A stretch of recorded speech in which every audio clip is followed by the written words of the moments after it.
Welcome to video number 2. I had said I'd make it on the scan cycle, but I've reconsidered. There's something I thought I could go through and then I'll speak about the scan cycle. Over here in the manual that I've given you, it's basically an 11-page document, but a lot of it is explanation. Please go through it. There's some background reading that I pointed you to. Read that as well, and then be sure to answer these questions. I hope these videos, but more importantly what you read, can help you to answer these questions. That's a good preparation for the lab. On page 3 there are some basic logic functions which I took from those slides I gave you, and I think they're kind of self-explanatory, or I would hope so.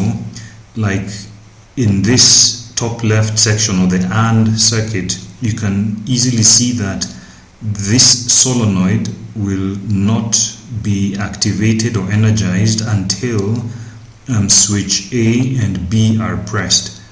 And in terms of the ladder diagram, it would look something like this. The symbols are here, the contact, 2 contacts and a coil or an output.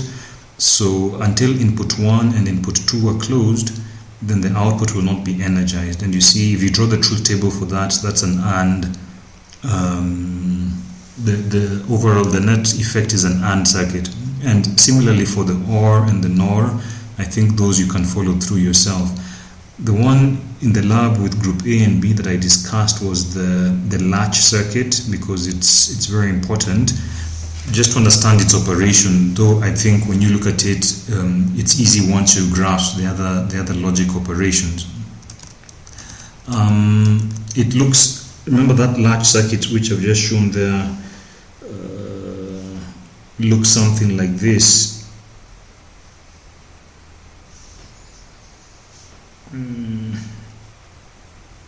So you have that over there, just a normally open there, and you have a normally closed, and then you have some output.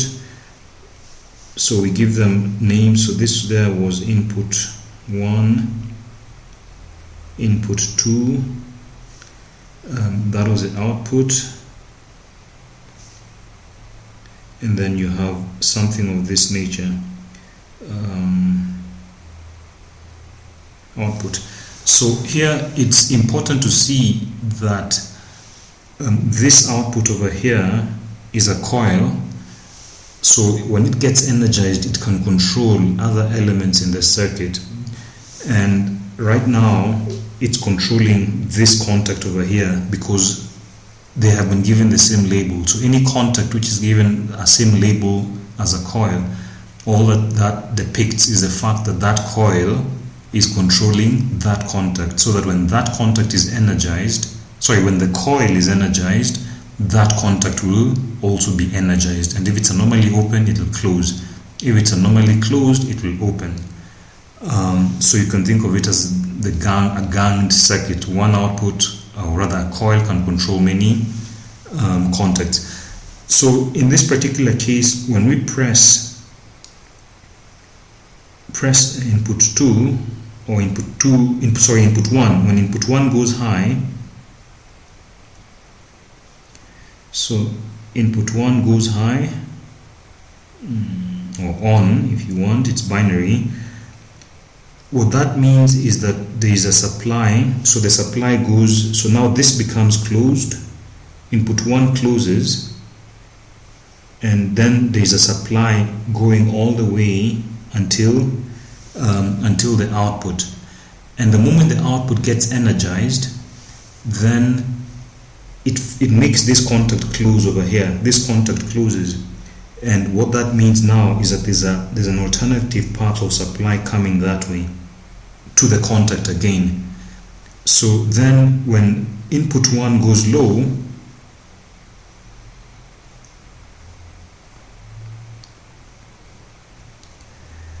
of course it will mean that this path has been opened here, but then the reality is that there is still an alternative path which is supplying the output, and the output stays high. And if that is the case, then when we press input 1 and it goes high, and then release input 1 and it goes low, we find that there's still a supply to the output and it stays on. And that's why we are referring to this as a latch circuit. Because you press input 1 just once and the output goes high, and you release it, the output stays high. The way you take that output low is by pressing input 2. When you press input 2, this pathway over here is broken, and that means output 1 loses its supply. When output 1 loses its supply, it goes low. When the output goes low, this other contact also opens because the output now has gone low, and so that when you release input 2 and it closes, because it's anomaly closed, there is no longer any supply to the output and the output stays low. So you easily see it's a latch-in circuit, or a circuit that can save some memory. When you press input 1, it goes on. When you press input 2, it goes off. And that's why indeed in those notes this is being called a start, like a start button, and then this over here is a stop button. So that's typically how you achieve a start and stop. But you can see just from this note you can achieve so many other higher functions, higher order functions, only using the basic components. Notice that all these circuits over here in the ladder diagram, we're only using normally opened, normally closed, and the coils. And we've achieved a latch which is quite at a level of sophistication above the basic elements, and we can combine them in various different ways to eventually come up with one big ladder which can achieve quite a number of things. So basic components being put together to achieve higher order functions. Fine, so in the next video I'll then speak about the scan cycle that I had been talking about.